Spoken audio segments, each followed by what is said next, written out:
Hello my friends, a couple of weeks ago I went on a trip to Eastern Slovakia, and on this trip I have decided to use Panasonic G85, and in this video I would like to share my new thoughts about this camera related to both stills and video, and this will also be kind of an update to my Panasonic G85 review now after 8 months of using.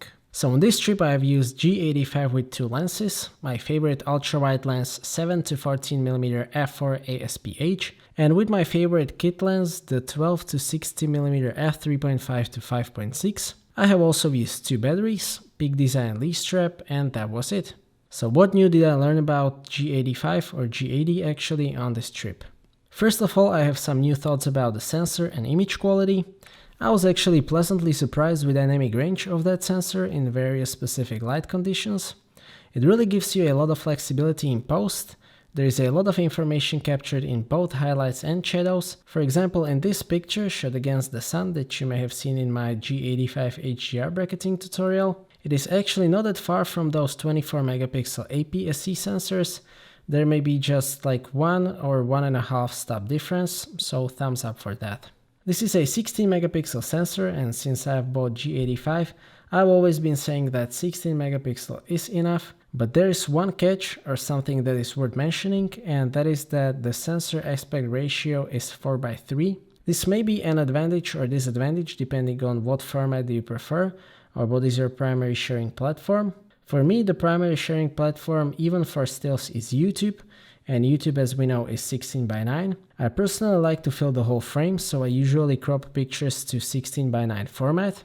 That means that I throw away 1/4 of the pixels just to make it 16:9, which leaves me with 12 megapixel, which is still enough even for 4K, but there is less noise compression. I explained that in my comparison video between G85 and Sony A6500.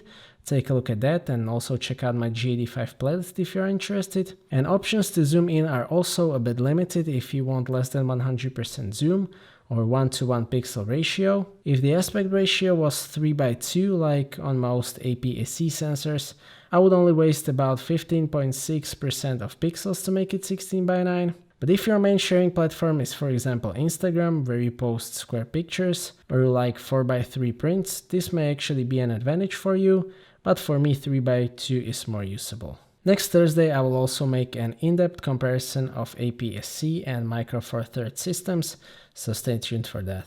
Now, one feature that is for me still a highlight of this camera is image stabilization. I especially appreciate that stabilization while shooting in interior. I finally found one castle, or actually a manor in Slovakia, where they allowed me to shoot in interior. And with 7-14mm f4, I was mostly able to stay at ISO 204 in aperture priority.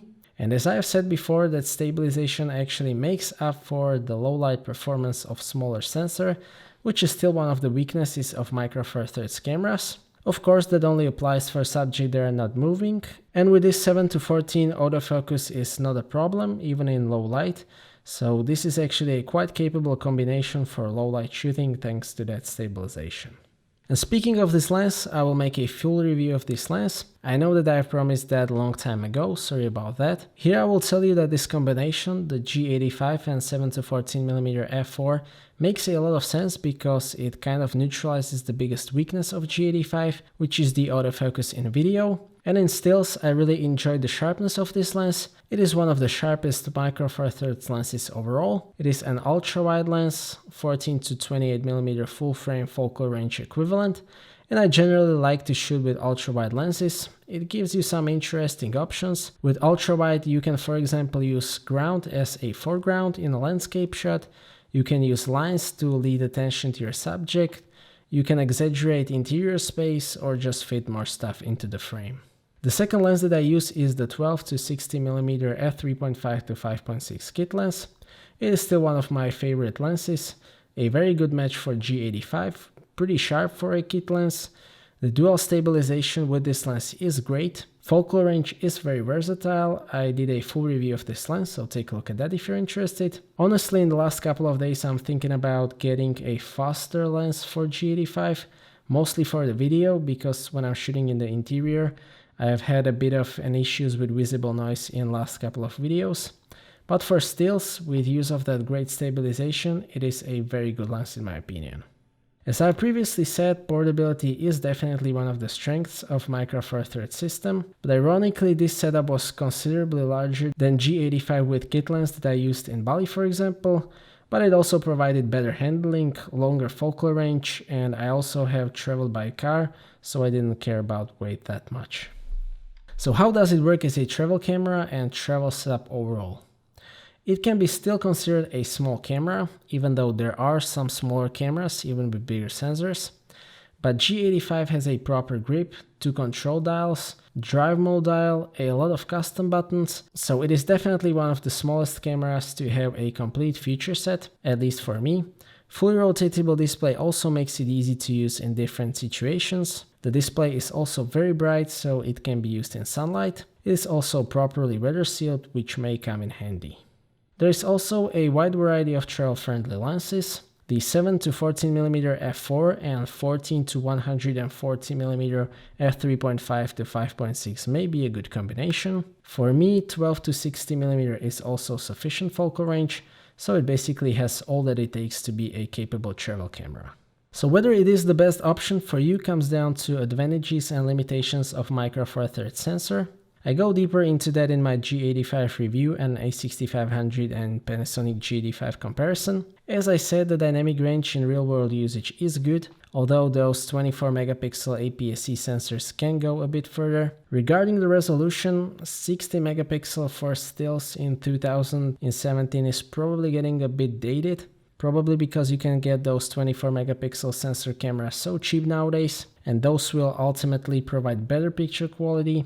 For example, take a look at my Nikon D5500 review for samples. There is also that 4:3 aspect ratio that I've talked about, but with lower end APS-C cameras, the future set in terms of handling and what I said before is just not there.